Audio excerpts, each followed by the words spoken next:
Alex Kapitko here. This is the Centered from Reality podcast, and I hope you're having a great end of your weekend, start of the week. I'm coming to you guys again from another new location for the day, so switching it up on you again. Probably by the time you hear this, I'll be back in Chicago, but ending up my time in the West Coast right now. But Mondays are the worst, so you're probably hearing this on a Monday.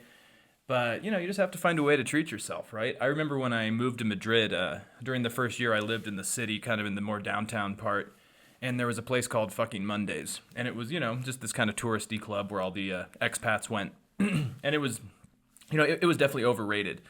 But it pretty much gave people an excuse to have fun on a Monday. So I don't like clubs anymore, but I think it's always good to treat yourself on a Monday when, you need to keep sane and somewhat fun during the week. But anyways, I want to do a little segment today on Ukraine and kind of just some updates there, and then also Putin's kind of strange comparison to J.K. Rowling and cancel culture, and why I think he's trying to appeal to the useful idiots on the right in the United States. And then I want to get into Supreme Court Justice Clarence Thomas's wife, who is Ginny Thomas, who is honestly nuts, and she's a big activist who was involved in January 6th. There are some new troubling texts about her, and there's a big conflict of interest, in my opinion, between Thomas on the Supreme Court and his wife. So, anyways, to start, I'm sure a lot of you know by now that President Biden has been in Europe over the weekend, meeting with NATO allies, kind of an emergency meeting session, as the death toll and the chaos in Ukraine is just getting worse. It looks like the Russian forces are getting more desperate. Mariupol is just, atrocious right now. If I've looked at some satellite images and just aerial images of the port city, and it looks pretty unrecognizable. The Russians are not doing well. They've actually been pushed back, but now there's just talks about a sea invasion near Odessa in the coming days. I don't know. Lots to talk about, but some good things have come out of Biden's talks with other NATO allies. Biden said over the weekend that the U.S. will allow 100,000 refugees from NATO into the United States, which I think is probably too low, but it's something, right? We have to remember the last time there was a giant conflict in Europe, the U.S. Did not really let anyone in, did not let any of the Jews in for a very long time, and that was atrocious. So good thing we're at least learning from history in some ways. Biden also said, or Biden officials, I guess we should say, that they're also going to start working with NATO allies on trying to find alternatives for Russian energy in Europe, right? Because right now, Europe needs Russian energy, Russian natural gas, Russian oil, because their whole systems are completely adjusted to work with natural gas and etc. And so it's going to take some time for Europe to pretty much cut themselves off of Russian oil. And so I think that's a good thing that the U.S. and other NATO countries can do, is start working towards that. Also, during a speech on Saturday, according to CNN, Joe Biden did declare forcefully that the Russian President Vladimir Putin should no longer be the leader of the country. He said in quotes here, "For God's sake, this man cannot remain in power." And he delivered this at the Royal Castle in Warsaw.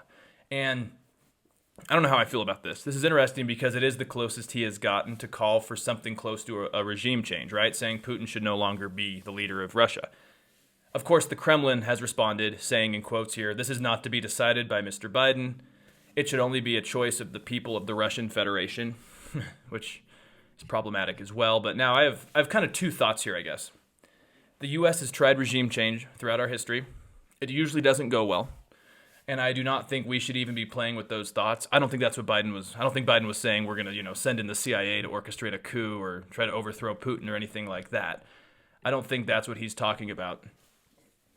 But after we have now called Putin a war criminal and are now talking about regime change, I think it's going to be hard to talk to Putin or give him some form of an off-ramp or some sort of agreement, because even if he is a war criminal, once you've called someone that on the international stage and now you're saying Putin shouldn't be running Russia, it's going to be really hard to have conversations with them. And believe me, it's not that I think Putin's a good guy, but eventually a conversation is going to need to be had.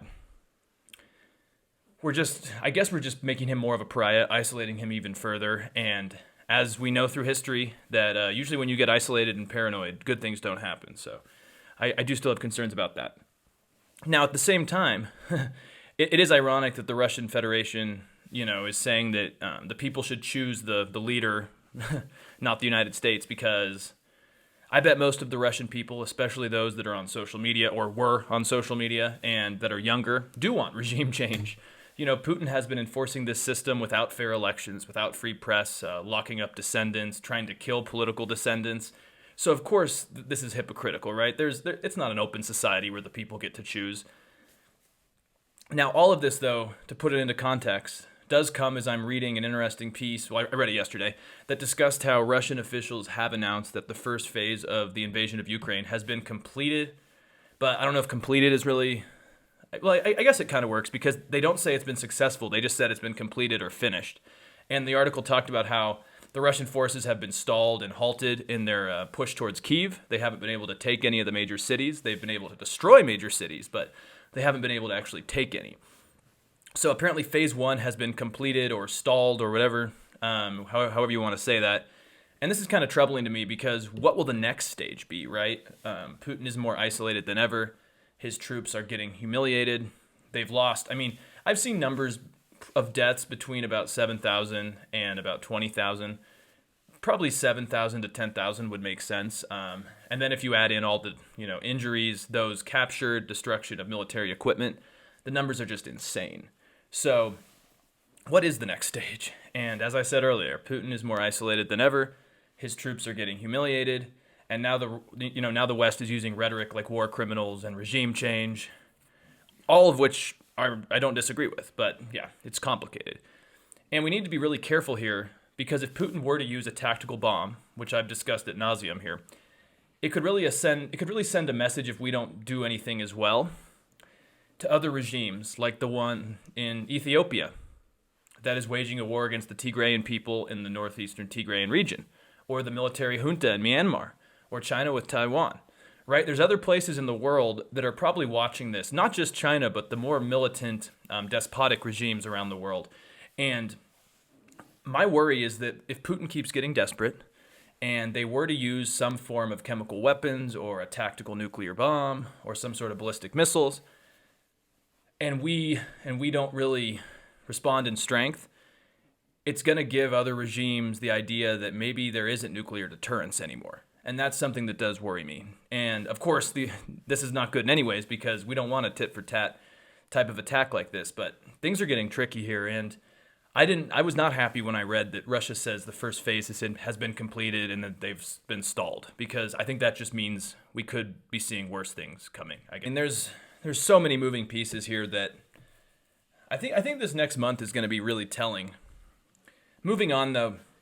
Yesterday, or maybe 2 days ago by the time this is out, Vladimir Putin gave a very strange speech. His speeches are just constantly getting more and more strange, in my opinion. And this speech, in my opinion, he was trying to appeal to the more identitarian far right, or the nationalist America First right, the people like Tucker Carlson, who seem to push his own propaganda. There's Kremlin state media that said, play Tucker Carlson whenever you can, because he's basically covering all of the Russian media talking points.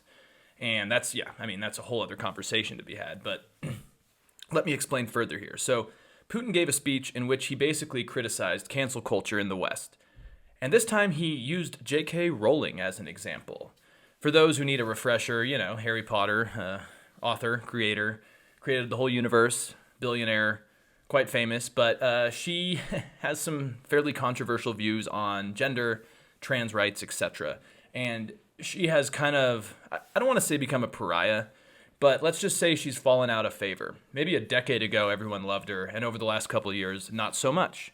And I believe everyone has a right to their opinion, but as obviously people are getting, like the idea that gender is more fluid, sex is more fluid, as that's becoming more prevalent in society, her opinions are not quite popular. They're kind of outdated.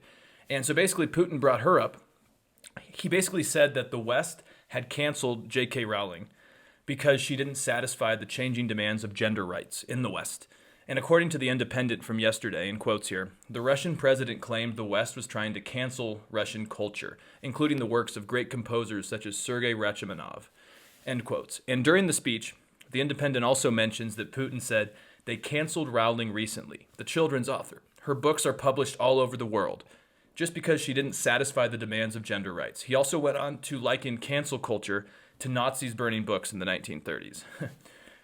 I don't know why they always go back to the Holocaust comparisons, but anyway, so the reason I'm discussing this briefly is because, I mean, first off, it's just kind of crazy. I mean, Putin is definitely seeming to go more and more down the rabbit hole, but comparing the Harry Potter creator and author now to him as kind of a pariah is a fascinating one. I'm sure you guys know, I'm not a big fan of deplatforming, cancel culture, and I do think society in some ways has definitely become too sensitive, but, and it's a big but, J.K. Rowling has not been canceled. I'm sick of hearing people say, like, Tucker Carlson rallies about cancel culture as he has the most popular show on Fox News. People are always worried Joe Rogan's going to be canceled. He has the biggest podcast in the world, right? And I'm a Joe Rogan fan, but I'm sick of this red herring, basically. And I'm not sure if you've been to the movies lately or watched any movie trailers lately, but J.K. Rowling's doing very well. Her books are all over the place. Her franchise is still growing. She's a billionaire, for God's sakes. Her name is still on the Harry Potter franchise, right? So I would also just add, because the irony here is that, Putin's trying to get sympathy by comparing himself to J.K. Rowling and how culture just isn't allowing people to talk anymore. But if you really want to talk about someone who cancels people, it's definitely Putin. He literally cancels lives. And free speech, I guess you could say as well. I mean, he has assassinated multiple people using toxins, nerve agents. He's kicked Alexei Navalny out of the country, tried to poison him, and now put him back in prison for 15 years. There's reports during the early days of the pandemic of doctors being tossed out of 4-story buildings for trying to blow the whistle on what was actually happening in Russia. We know now that Putin's thrown out a lot of his top advisors. Putin literally cancels people. But again, as we know with Putin and some of these other autocrats, is that if they are blaming the West or America for doing something, it's usually because they're actually doing it and they're trying to deflect the blame. Because Putin is like the king of cancel culture. I mean, you've seen the protests against the war. They come in seconds and take these people away. Social media bans are happening. There's been reports of even talks of starting to reopen the gulags that I've seen from a few sources. So who's the canceller here? There's also something, though, bigger here that I alluded to earlier, is that, you have Tucker Carlson and Donald Trump and Marjorie Taylor Greene, Tulsi Gabbard, Madison Cawthorn, and even Aaron Lewis from the band Stained. They're examples of people who just buy these narratives from Putin and actually kind of help push the propaganda. Because in a sense, and I've been thinking about this a lot, they are kind of on the same side of Putin in the culture war. I think that's also why they like people like Viktor Orban in Hungary. These people like Tucker Carlson and Marjorie Taylor Greene and Trump, they rally against transgender issues in the U.S. They are the ones who were challenging the Supreme Court hearings about what it means to be a woman. They rally against cancel culture and claim to be canceled while talking to millions of viewers. These people are just buying into Putin's claims at just a rapid rate. And I've just been thinking that Putin's been trying to use right-wing talking points in order to appeal to the American right-wing media and American right-wing politicians. He wants them to be useful idiots for the Putin regime. Why do you think that some on the far right like Putin? Like I said, it's because he rallies for masculinity, cancel culture, and the differences between men and women. And these are things that you will see Tucker Carlson talk about almost every night. You'll see Trump talk about every night. The Supreme Court hearings with Ketanji Brown Jackson. That was what a lot of these Ted Cruz types, Josh Hawley types were talking about. And I think this J.K. Rowling issue or controversy is just part of that. Putin wants these people to sympathize with the Russian cause. And I think it's working with the far right and sometimes the far left as well. And I think it's really worrying because if the midterms go well for Republicans and say Trump were to be elected, he shares values with Viktor Orban and Putin. And so you have to wonder what would happen to us, helping Ukraine and trying to give them what they need. If you had more Trumpy culture, America first populists who seem to at least kind of like Putin. So it does trouble me a little bit.